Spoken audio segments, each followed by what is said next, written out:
Health Insurance Portability and Accountability Act started in 1996. HIPAA. Why do we need HIPAA?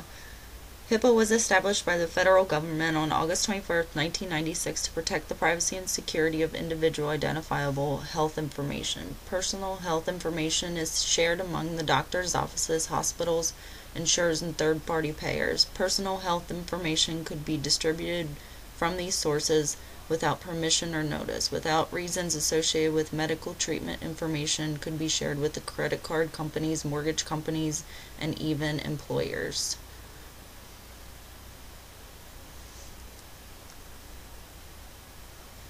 HIPAA. What is protected? Privacy rule defines the standards for privacy of individual identifiable health information, protects electronic health information.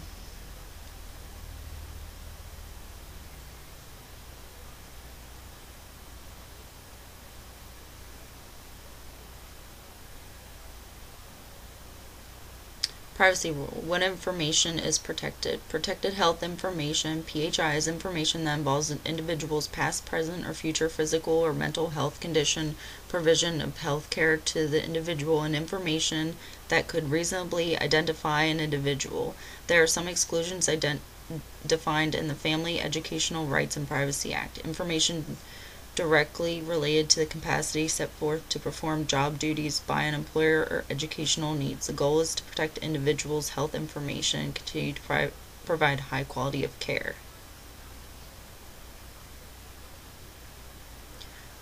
Who does the rule apply to? The security rule applies to health plans, healthcare clearinghouses, and to any healthcare provider who uses electronic transmission of health information. The main goal is to protect the privacy of individuals' health information with evolving technology through secure advanced systems.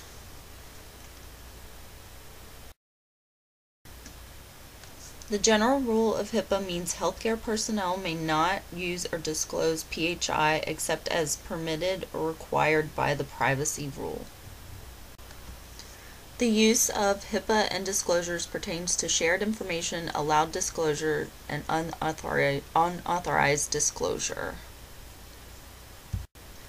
With shared information, there are certain disclosures that agencies may make if the patient is given the opportunity to agree or object, such as a patient's location and condition in general terms, such as when a person calls the hospital directory. PHI relevant to care or to family or close friends who are designated to receive such information by the patients only. In addition, allowed disclosure consists of individual consent and authorization, treatment payment, health care operations, TPO, business associates for treatment, payment, and healthcare operations. Public policy, as in for public health hospital directory, as previously described.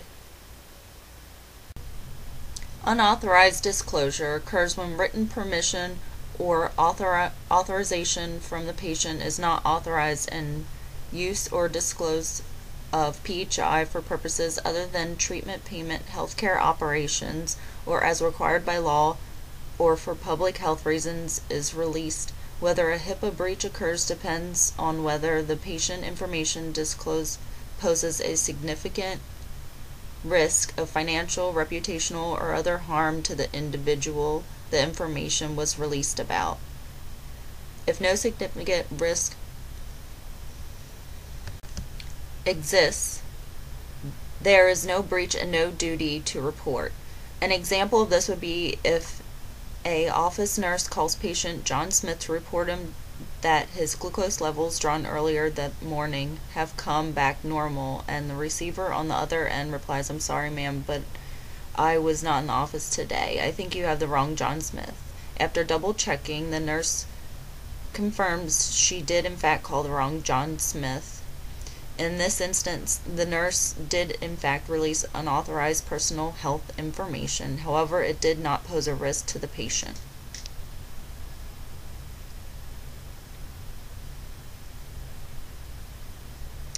Facility compliance. The Notice of Privacy Practices describes how the agency may use and disclose PHI and describes the right the individual has to control his or her health information. The agency must distribute the notice to each patient at the first treatment encounter and obtain written acknowledgement of receipt. Each facility is liable for any violation of HIPAA.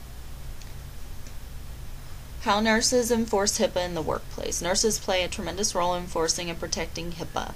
Ways nurses contribute to HIPAA are ensuring treatment is performed in confidentiality, such as enclosing the curtains or doors of procedure area before procedures, allowing patient privacy. There are several ways nurses reinforce data security of patient information and privacy of patient information. Patient information should never be left visible to the public. This includes the infamous shift nurses' notes, which need to be disposed of properly. Nurses should, when possible, make sure computer screens are faced away from public view. Never leave patient's computer screen up if called away to tend to other matters. Also, nurses should not share computer codes or keep them on their badges.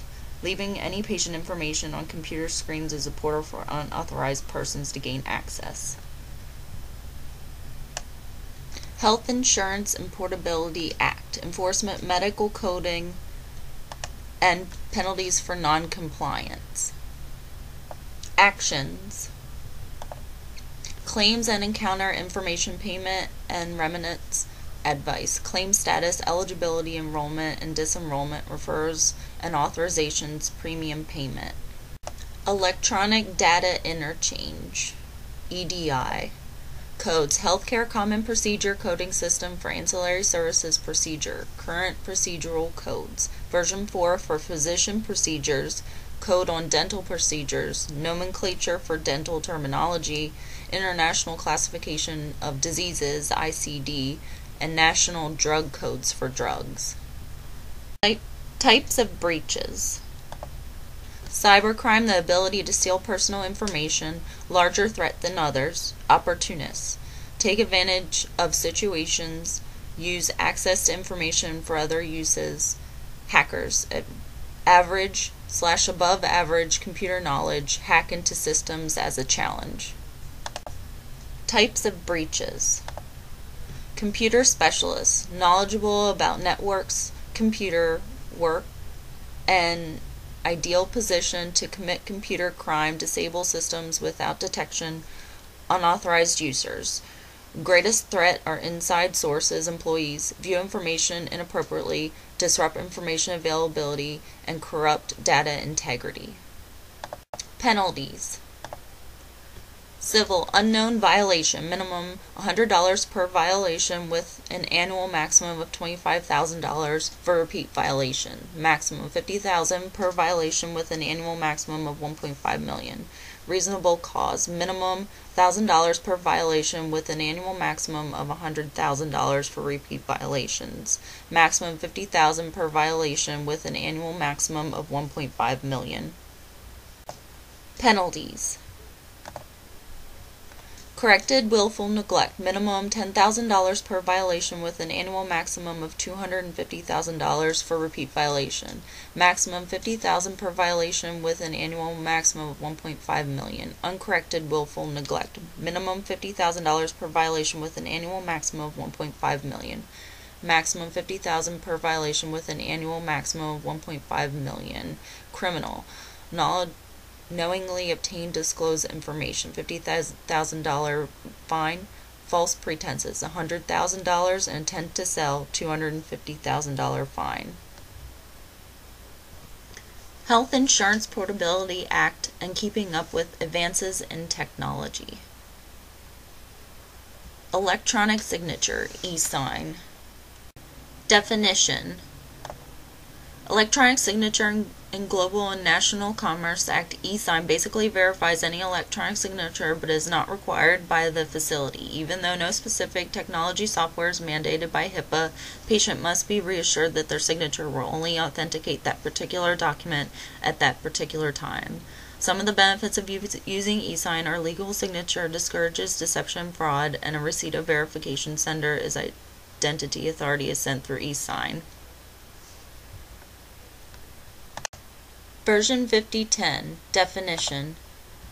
If a business electronically submits an administrative transaction such as checking a patient's eligibility, filing a claim, or receiving payment recommendation either directly to a health insurance payer or through a clearinghouse, they must be using version 5010 transactions as of January 1st, 2012. Benefits include version 5010 improved practice profitability, keeps standard code systems, keeps specific code sets to keep facilities HIPAA compliant, and makes getting paid faster for facilities. International Classification of Diseases, ICD-10. ICD-10 stands for International Classification of Diseases version 10 according to ICD-10 code set to replace ICD-9 2012. ICD-10 gives more codes for people inserting billing and medical diagnosis for patients through Medicare and Medicaid. Switching to ICD-10 is corresponding with HIPAA compliance by setting a date of using the set codes by October 1st, 2014 for all facilities in the United States. Health Information Technology for Economic and Clinical Health, high-tech.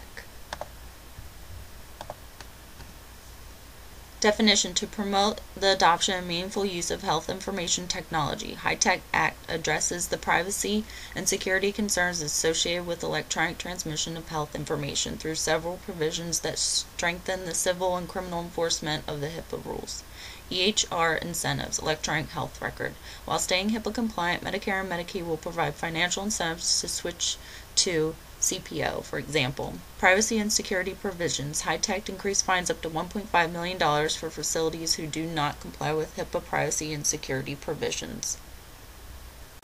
In conclusion, HIPAA is mandated by the federal government. It protects the rights of all patients. All nurses and healthcare personnel have an obligation to protect the personal health information of patients. Failure to do so may result in penalties enforceable by law. Such penalties may consist of criminal prosecution, civil prosecution, or both. As the world of technology advances, so must the protection of PHI. And even though new technologies for bettering patient care by expediting billing, more codes for advances in technology, and transitioning from a paper record to an electronic record have arisen since 1996, new policies are in effect to better protect and secure patient information by keeping HIPAA relevant and up to date with these advances.